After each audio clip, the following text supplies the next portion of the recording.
What is the aim of EMRS school? EMRS school जो है वो बनाई क्यों गई है? एकलव्य मॉडल रेजिडेंशियल स्कूल जो है इसके फुल फॉर्म है एकलव्य मॉडल रेजिडेंशियल स्कूल। तो नाम से पता चल रहा है रेजिडेंशियल फैसिलिटी होती है, यहाँ पर हॉस्टल फैसिलिटी होती है। तो ईएमआरएस स्कूल का उद्देश्य क्या है, क्यों बनाए गए हैं? तो इससे जो है क्वेश्चन आया था लास्ट टाइम जब ईएमआरएस का एग्जाम हुआ था, उसमें क्वेश्चन आया था कि ये स्कूल किस कैटेगरी के लिए बनाए गए हैं। तो अगर हम ईएमआरएस स्कूल की बात करें तो Eklavya model residential school are establish with the objective of providing quality education from 6 to 12। तो सबसे पहला जो पॉइंट है हमारा कि जो ईएमआरएस स्कूल है हमारे वो क्या है, वो हमारे जो है 6 से लेकर और 12th क्लास तक के हैं। जैसे कि हमारे पास एनवीएस भी होता है उसी तरीके से रेजिडेंशियल फैसिलिटी है, क्योंकि एकलव्य मॉडल रेजिडेंशियल स्कूल है तो यहाँ पर रेजिडेंशियल फैसिलिटी मिल जाती है, यानी कि जो टीचर्स हैं उनको यहाँ पर जो है हेडक्वार्टर्स मिल जाते हैं, क्वार्टर फैसिलिटी है, और बच्चों के लिए यहाँ पर हॉस्टल प्रोवाइडेड है। बिलोंगिंग टू एसटी कैटेगरी, किस कैटेगरी के लिए बनाए गए हैं? तो ईएमआरएस स्कूल हमारे सिर्फ और सिर्फ एसटी कैटेगरी के लिए बनाए गए हैं। ये आप यहाँ पर याद रखेंगे क्योंकि इसी से क्वेश्चन लास्ट टाइम पर पूछा गया था। एससी के लिए नहीं है, शेड्यूल कास्ट के लिए नहीं है, सिर्फ और सिर्फ शेड्यूल ट्राइब्स के लिए है। These schools are set up to black level as residential school and have separate hostel for boys and girls। तो hostel facilities है, ठीक है, separate hostel facilities है,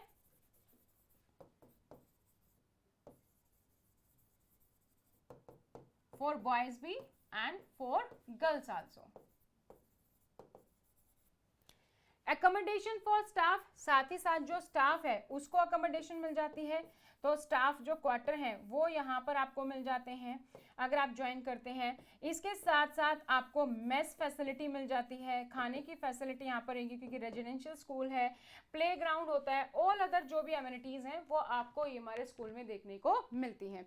ठीक है, लोकेशन आप देख सकते हैं जहाँ जहाँ पर जिस जिस स्टेट में एसटी कैटेगरी होंगी वहाँ पर आपको हमारे स्कूल जो है वो देखने को मिल जाएंगे।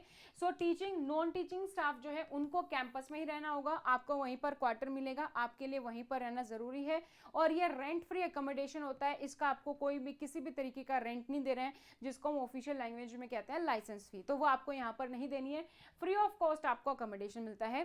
तो ये हमारे स्कूल का एक क्वेश्चन आया था लास्ट टाइम इससे, तो आपको पता होना चाहिए। तो ये हमारे स्कूल रेजिडेंशियल स्कूल है, सिर्फ और सिर्फ एसटी कैटेगरी के लिए, ओबीसी एससी किसी भी कैटेगरी के लिए नहीं है, सिर्फ और सिर्फ एसटी के लिए है।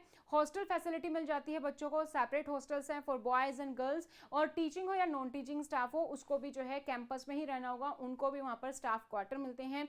आपको मेस फैसिलिटी मिल जाती है, खाने की फैसिलिटी अवेलेबल है, प्लेग्राउंड या और भी जो एमिनिटीज होती हैं किसी भी स्कूल में वो आपको यहाँ पर देखने को मिल जाती हैं। ठीक है, तो आपको याद रखना है यहाँ पर ये सारी चीजें, और रेंट फ्री अकोमोडेशन है, यानी कि आपको उसका कोई पैसा नहीं देना होगा, और रेजिडेंशियल एक्टिविटी यहाँ पर करनी होती है तो उसके साथ आपको ईएमआरएस जो है आपकी सैलरी का 10% भी देता है एज ए स्पेशल पे के तौर पर। तो एक क्वेश्चन अगर फिर से ये क्वेश्चन आता है तो आपको पता होना चाहिए यहाँ पर ईएमआरएस स्कूल का एम क्या है। ईएमआरएस स्कूल के बारे में डिटेल वीडियो भी आपको हमारे यूट्यूब चैनल पर मिल जाएगी, वो भी आप जाकर देख सकते हैं, कहाँ पर स्कूल है, किस एरिया में नहीं है, कैसे काम करते हैं, वो भी हम डिस्कस करेंगे। So this is all about the सिर्फ कि ईएमआरएस स्कूल का हमारा ऑब्जेक्टिव क्या है।